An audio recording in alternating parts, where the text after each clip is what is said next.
শহীদ president Ziaur রহমানের 45তম শাহাদাত বার্ষিকী উপলক্ষে দোয়ার আয়োজন করেছে আল্লাহ সত্ত্বের লক্ষ কোটি গুণ বাড়ায়া সর্বপ্রথমে হুজুরে পাক আলহামদুলিল্লাহি রাব্বিল আলামিন। জান্নাতুল ফেরদাউস নসিব করে দেন আল্লাহ, জান্নাতের উচ্চ মাকাম দান করে ফেরদাউস নসিব করে দেন। বাংলাদেশ সরকারের মাননীয় প্রধানমন্ত্রী আল্লাহ দেশকে তার সেবক হিসেবে কবুলে মঞ্জুর করে নেন। সুবহান রাব্বিকা রাব্বিল ইজ্জাতি আম্মা ইয়াসিফুন। ওই হেমায়েতের বক্তব্যটা লয়ে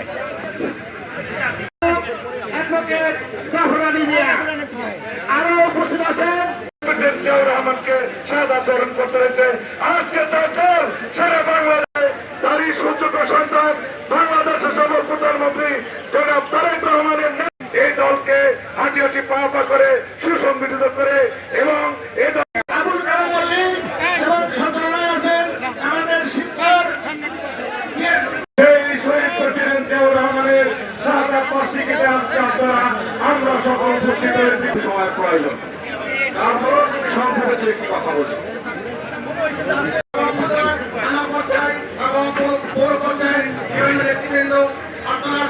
সত্য যে জিয়াউর রহমান হিসেবে জিয়াউর রহমান স্বামী উনি স্বাধীনতা ঘোষণা করেছিলেন এবং সেই দিন যদি সেই ঘোষণা না হতো তাহলে মানুষ এদেশের বিদ্যুৎ মিত্রের নেতৃত্বে বিভিন্ন ইউনিয়নের নেতৃবৃন্দ আমাদের মাঝে উপস্থিত হয়েছেন।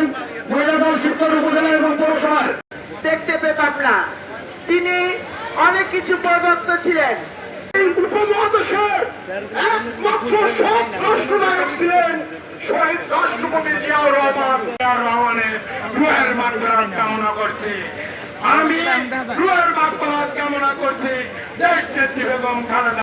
সিটি কর্পোরেশন হবে, জেলা পরিষদ হবে, সতর্ক থাকবেন, ঐক্যবদ্ধ হয়ে আমাদের প্রতিটি স্থানীয় সরকার। জিয়াউর রহমান একজন আদর্শবান লোক ছিলেন না, শুধু এদেশের গণতন্ত্রের প্রবক্তা।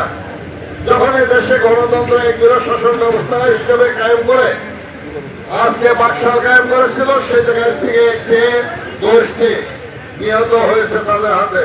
আর আমাদের জিয়াউর রহমানের বলে খুনি, এটা কোনো প্রকারে বাস্তব নাই, ইতিহাসও নাই, আর ইতিহাস করতেও পারবে না। আমরা মনে করি জিয়াউর রহমানের না হলে এই বাংলাদেশই হতো না। আজকে যারা মুক্তিযুদ্ধের চেতনা বলে যারা আজকের এই সাধনার এই কয় বছর আপনারা ধোকা দিয়ে মানুষকে মুক্তিযুদ্ধের চেতনাকে আপনার নস্যাৎ করেছেন, আজকে জুলাই আগস্টের সেই প্রক্রিয়ার মধ্যে দিয়ে পালানোর মধ্যে দিয়ে সর্বশেষ যাবার কালে মুক্তিযোদ্ধাদের 5 অংশ রেখে আপনি পালাইলেন। তাহলে যদি পালাইতেই হয়তো তাহলে এতগুলো মানুষ মারার দরকার কি ছিল? মুক্তিযোদ্ধাদের যদি ধুলির সাথে করলেন তাহলে আপনার সেই 72 থেকে এই পর্যন্ত কেন মুক্তিযুদ্ধের চেতনা শক্তি বলে আপনি বাংলাদেশের মানুষের ভোট কেড়ে দিয়েছেন? আমি তো মনে করি আজকের মুক্তিযুদ্ধের চেতনা শক্তি সেই জিয়াউর রহমান ছিলেন। তিনি একজন বীর মুক্তিযোদ্ধা ছিলেন, স্বাধীনতার ঘোষক ছিলেন। তিনি কিন্তু কোন রাজনৈতিক ব্যক্তি ছিলেন না। সেদিন যদি জিয়াউর রহমান স্বাধীনতার ঘোষণা না করত বাংলাদেশ স্বাধীন আজও হতো কিনা সন্দেহ ছিল। জিয়াউর রহমানের যদি জন্ম না ধরত বাংলাদেশ হতো কিনা সেটাও সন্দেহের ব্যাপার ছিল।